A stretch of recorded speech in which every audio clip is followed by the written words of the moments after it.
sehingga kita semua dapat berkumpul di Ballroom Hotel Transit Luxury Hotel dalam keadaan sehat walafiat. Pada hari Jumat, tanggal 31 Maret tahun 2023, dalam rangka melaksanakan kegiatan sosialisasi peraturan pemerintah pengganti Undang-Undang Nomor 2 Tahun 2022 tentang Cipta Kerja pada sektor transportasi. Untuk mengawali acara hari ini, mari kita menyanyikan lagu Indonesia Raya. Hadirin dimohon berdiri.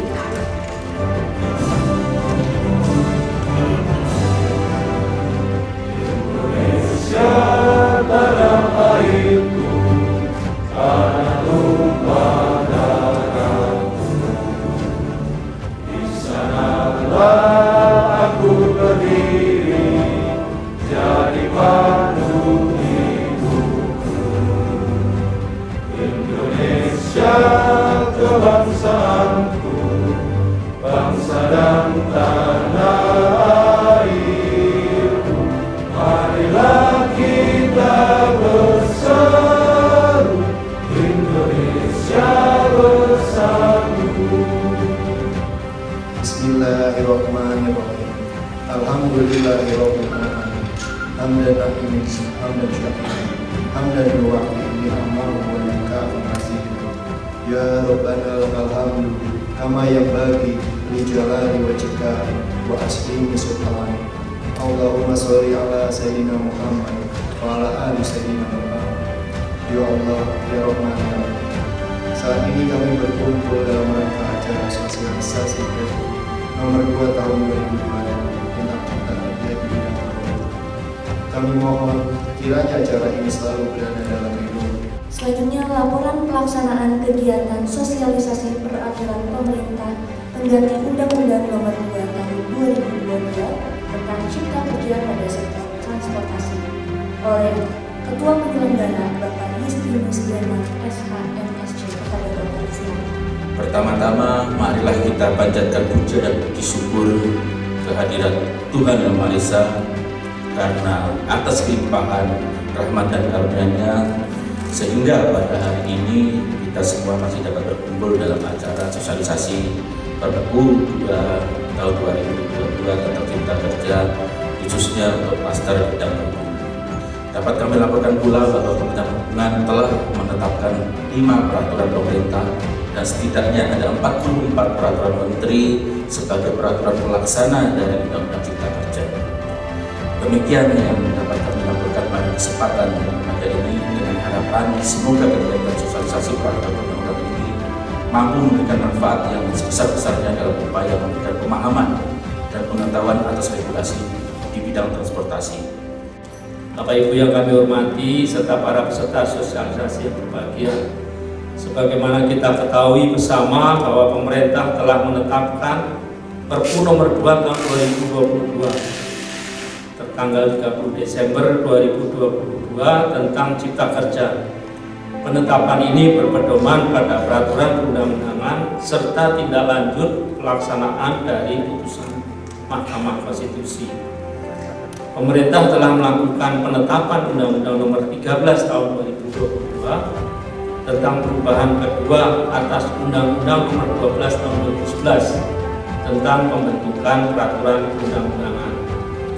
Pengaturan tersebut telah memuat metode omnibus dalam penyusunan undang-undang serta memperjelas ruang lingkup partisipasi masyarakat yang bermakna atau meaningful participation dalam proses pembentukan peraturan perundang-undangan.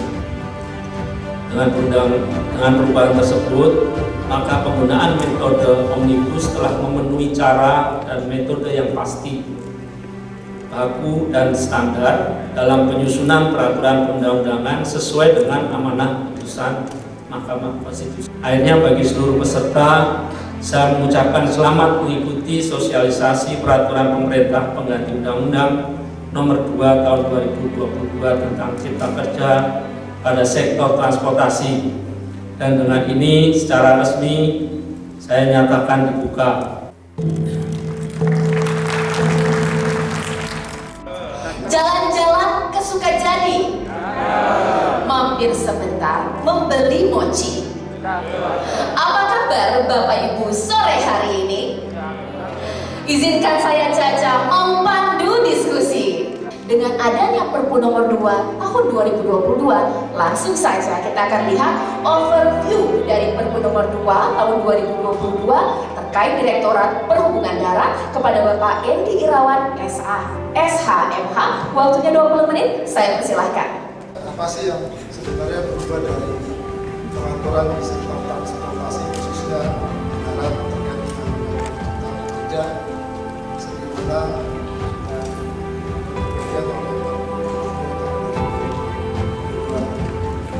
artinya memang benar Caca di darat juga sudah mulai adanya perubahan-perubahan terkait dengan sistem transportasi darat. Contohnya saya mencontohkan terkait dengan membuka peluang investasi. Semuanya juga bekerjasama dengan kementerian swasta, lapangan pekerjaan juga tentunya seperti di terminal kami melakukan adanya keterbatasan pendanaan APBN kami melakukan kerjasama dengan skema KPD, kemudian ada KSP dan pinjam pakai dan sebagainya.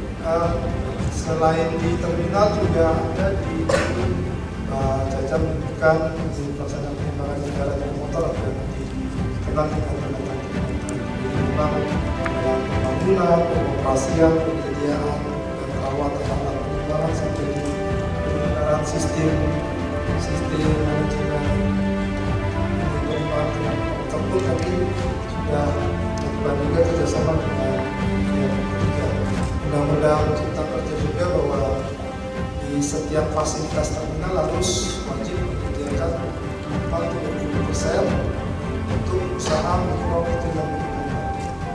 Jadi tidak merupakan suatu dokumen yang terpisah sekarang, dia menjadi satu dengan dokumen andalan istilahnya seperti itu. Jadi kalau pun semua wajib melakukan pembahasan untuk jadi sekarang hanya kriteria tertentu saja yang pastinya kalau aturan itu ada yang beresiko tinggi. Bentuk dari perubahan undang-undang Cipta Kerja ini apakah undang-undang perubahan atau undang-undang penggantian, lalu ada satu opsi nih, yaitu ada opsi pengeluaran infrastruktur. Lalu dengan berbagai pertimbangan Presiden memutuskan untuk menetapkan peraturan pemerintah undang-undang pada 30 Desember 2022.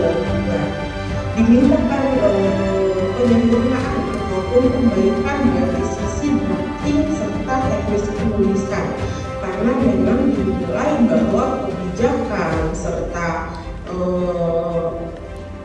kewenangan yang ada di dalam kemudahan fasilitas itu telah diterima dengan baik bagi pihak-pihak terkait.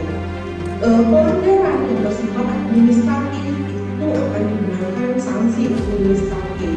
Namun apabila pelanggaran tersebut menyebabkan suatu kerusakan lingkungan, kecelakaan pada orang atau lingkungan yang memang karena kesalahan yang menyebabkan hal tersebut, itu masih ada sanksi pidananya. Jadi tidak semua pelanggaran itu dapat dikategorikan sebagai pelanggaran administratif yang kemudian dikenakan sanksi administratif. Namun memang bagi pelanggaran-pelanggaran yang sifatnya pidana itu tetap dapat dikenakan sanksi pidana. Sehingga, berdasarkan hal ini terus kami mendapatkan juga dari moderator bahwa undang-undang Cipta Kerja, saya seperti Cipta Kerja, dan saat ini juga sedang dilakukan pemrosesan terkait penetapan undang-undang, penetapan Perpu Cipta Kerja menjadi undang-undang. Nah itu memang yang terkait sektor transportasi semua kebijakan,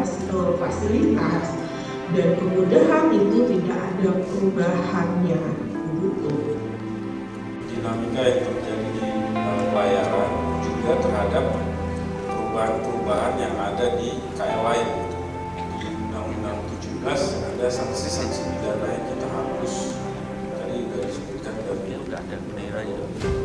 bahwa hal-hal yang terkait nah kemudian 163 dari Menko Besar Surat Edaran Kebangsaan kemudian menjadi huruf kecil karena tidak diatur dalam ketentuan umum. Nah sebenarnya poinnya adalah untuk laut kalau bajunya undang-undang dan undang-undang lagi secara substansi itu laut akan bersama pada peraturan pelaksanaannya yang memang perlu kita kuatkan gitu. Nah ini masih dalam tataran kebijakan laut bahwa ada beberapa peraturan pelaksana yang memang perlu kita ubah. Nah, sebelum MK dikeluarkan, kami itu telah mengeluarkan di transportasi udara 12 peraturan menteri tambah 1 yang bersama-sama kita punya KM 12 yang tadi mencerminkan bahwa banyaknya persyaratan yang dihilangkan, banyaknya izin yang dihilangkan, serta memberikan kemudahan dalam memproses perizinan secara online. Apa saya membuktikan Mbak Caca sama yang hadir yang mungkin teman-teman berhubungan bahwa kita menghapus sebuah kegiatan, membuka peluang siapapun berkreativitas orang untuk merancang bangun pesawat. Dulu harus punya persetujuan dari kementerian. Silakan sekarang siapa yang mau kreativitas silakan. Kemudian kita menyederhanakan sertifikat lisensi serta perizinan yang lain terkait rancang bangun pesawat, mesin pesawat, baling-baling pesawat, sertifikat tipe, itu kita beri kemudahan dalam memperbuat izin. Sekarang kita mengakomodir adalah drone, adalah pesawat tanpa awak.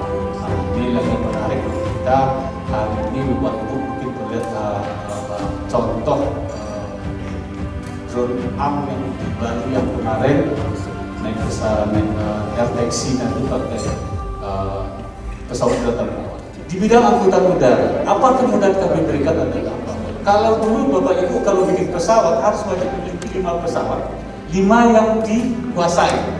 Sekarang kami kurangi Pak, yang dikuasai itu cukup 2 tertentu, yang dimiliki 1. Jadi Bapak Ibu, untuk sektor kereta api dengan kelahirnya Perpu hanya memang perubahan redaksional. Kemudian 3 pasal yang terdampak itu yang mana saja? Pasal 112, pasal 196, dan pasal 210. Regulasi yang kami sesuaikan di perkeretaapian terkait dengan peraturan-peraturan menteri, ada beberapa memang yang sudah kita lahirkan karena Undang-Undang Cipta Kerja yang keluar ini memang harus kita selaraskan dengan regulasi yang existing ada. Untuk perizinan berbasis risiko kami sudah melakukan penyesuaian terkait dengan PM 12 tahun 2021 tentang standar kegiatan usaha dan jasa produk pada penyelenggaraan perizinan berusaha sektor transportasi berbasis risiko. Ini sudah dilahirkan oleh Biro Hukum karena ini semuanya bicara multisektor, jadi ini tidak bicara khusus kereta api, bicara darat juga ada di sini, bicara laut, udara juga ada di sini terkait dengan turunan dari PP 5. Di pasal 112 yang berubah redaksionalnya itu adalah bicara mengenai penjabaran terkait dengan sanksi administratif yang diatur di dalam peraturan pelaksanaan. Jadi nanti tadi saya bilang ada amanat satu lagi regulasi yang memang belum terbit terkait dengan sanksi. Kemudian di pasal 196 di dalam Undang-Undang Nomor 11 Tahun 2020 itu bicara mengenai pengenaan sanksi pidana kepada penyelenggara prasarana kereta apabila mengakibatkan kecelakaan yang menimbulkan kerugian harta benda, luka berat atau matinya orang. Ini juga dilakukan penyesuaian redaksional. Kemudian di pasal 210 di Undang-Undang Cipta Kerja juga kita lakukan di Perpu penyesuaian redaksionalnya. Di Undang-Undang Cipta Kerja itu berbicaranya mengenai pemisahan pengenaan sanksi pidana, penjara dan sanksi pidana denda. Kemudian pidana penjara dikenakan terhadap orang perorangan dan kemudian pidana denda dikenakan terhadap badan usaha.